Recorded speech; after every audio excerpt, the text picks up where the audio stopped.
అందరికీ నమస్కారం అండి. వర్ధిల్లాలి ఎన్డీఏ కూటమి, వర్ధిల్లాలి నారా చంద్రబాబు నాయుడు గారి నాయకత్వం, అలాగే మన నరసరావుపేట శాసనసభ్యులు డాక్టర్ చదలవాడ అరవింద్ బాబు గారి నాయకత్వం వర్ధిల్లాలి. ఈరోజు అంశం, నిన్న వైఎస్ఆర్ కాంగ్రెస్ పార్టీకి సంబంధించిన మాజీ కార్పొరేషన్ మాజీ చైర్మన్ కనకారావు గారు, అలాగే మాజీ మంత్రి ఆదిమూలపు సురేష్ గారు ఎన్డీఏ కూటమి మీద, నారా చంద్రబాబు నాయుడు గారి మీద, అలాగే గౌరవ మందాకృష్ణ మాదిక్ గారి మీద కొన్ని అనుచితమైన వ్యాఖ్యలు చేయడం జరిగింది. దీన్ని మేము తీవ్రంగా ఖండిస్తూ ఉన్నాం. ఎందుకంటే 2014 నుంచి 19 వరకు దళితులకు ఎటువంటి సంక్షేమం అందిందో ఆ రోజు ప్రజలందరూ కూడా చూశారు. అలాగే 2019 నుంచి 24 వరకు ఎటువంటి దుర్మార్గమైన పరిపాలన అందించారు, దళితుల పట్ల ఎటువంటి దుర్మార్గపు కార్యాచరణ చేశారో రాష్ట్ర ప్రజలందరూ కూడా చూశారు.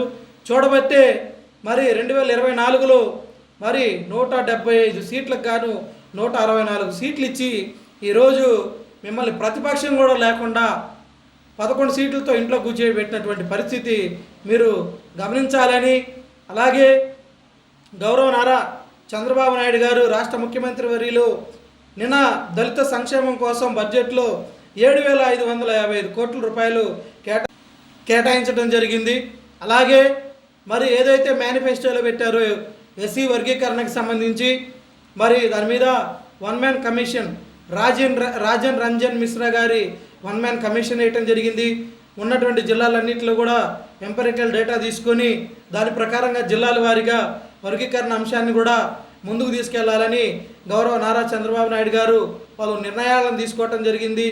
ఇక్కడ చూసుకుంటే మనం గత ప్రభుత్వంలో మాది కార్పొరేషన్కి ₹1 కూడా కేటాయించినటువంటి జగన్మోహన్ రెడ్డి గారి పార్టీలో ఉన్నటువంటి మీకు సిగ్గు శరం అనేది ఉంటే ఈరోజే రాజీనామా చేసి చంద్రబాబు నాయుడు గారికి క్షమాపణ చెప్పి తెలుగుదేశం పార్టీలో చేరాలి మీరు. ఎందుకంటే ఈరోజు దళితుల సంక్షేమం, ప్రత్యేకించి మాదిగల సంక్షేమాన్ని కోరుకునే ఏకైక పార్టీ ఏదైనా ఉంది ఆంధ్రప్రదేశ్లో అంటే అది తెలుగుదేశం పార్టీ, ఎన్డీఏ కూటమి అని చెప్పేసి మీకు సవినయంగా విన్నవించుకుంటూ, మరి ఇటువంటి చౌకబారు మాటలు, చౌకబారు కామెంట్లు చేయొద్దని ఆదిమూలపు సురేష్ గారికి, అలాగే కొమ్మూరు కనకారావు గారికి సవినయ మనవి చేసుకుంటాను.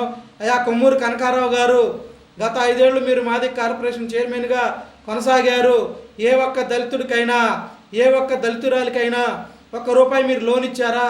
ఏ ఒక్క దళిత గ్రామాల్లో అయినా మీరు సంక్షేమ కార్యక్రమాలని చేపట్టారా అని మేము అడుగుతా ఉన్నాం. అలాగే ఆదిమూలపు సురేష్ గారు, మీరు రాష్ట్ర మంత్రిగా 5 సంవత్సరాలు పనిచేశారు.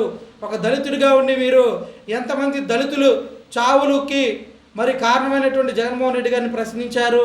అలాగే ఎంతమంది దళితులకు మీరు సహాయ సహకారాలు అందించారు? ఎంతమంది దళితుల్ని పారిశ్రామికవేత్తలుగా చేశారని మేము ఈరోజు మీడియా ముఖంగా అడగదలుచుకున్నాం.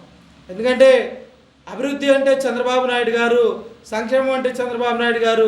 ఈరోజు దళితుల పట్ల కానివ్వండి, రాష్ట్రంలో ఉన్నటువంటి ఎస్సీ, ఎస్టీ, బీసీ, మైనార్టీల అందరి సంక్షేమాన్ని కోరుకునేటువంటి గవర్నమెంట్ ఎన్డీఏ గవర్నమెంట్ అని మీరు చౌకబారు మాటలు మానుకోవాలని, ఇంకా మీరు సిగ్గు లేకుండా వైఎస్ఆర్ కాంగ్రెస్ పార్టీలో కొనసాగటం మాదిగ జాతికే అవమానకరమని మేము ఈరోజు మీడియా ముఖంగా తెలియజేసుకుంటూ, ఇప్పటికైనా మీరు రాజీనామా చేసి మరి మీకు ఇష్టం వచ్చిన పార్టీలో చేరండి. ఎందుకంటే మాదిగలకు వ్యతిరేకి, మాదిగల నాశనాన్ని కోరుకునేటువంటి వ్యక్తి రాష్ట్రంలో ఎవరైనా ఉన్నారంటే అది ఏకైక వ్యక్తి వైఎస్ జగన్మోహన్ రెడ్డి గారని మీకు సవినయంగా తెలియజేసుకుంటూ, ఈరోజు రాష్ట్ర వ్యాప్తంగా మరి ఉన్నటువంటి ఎస్సీల్లో మాదిగలందరూ కూడా చంద్రబాబు నాయుడు గారిని హక్కును చేసుకున్నారు.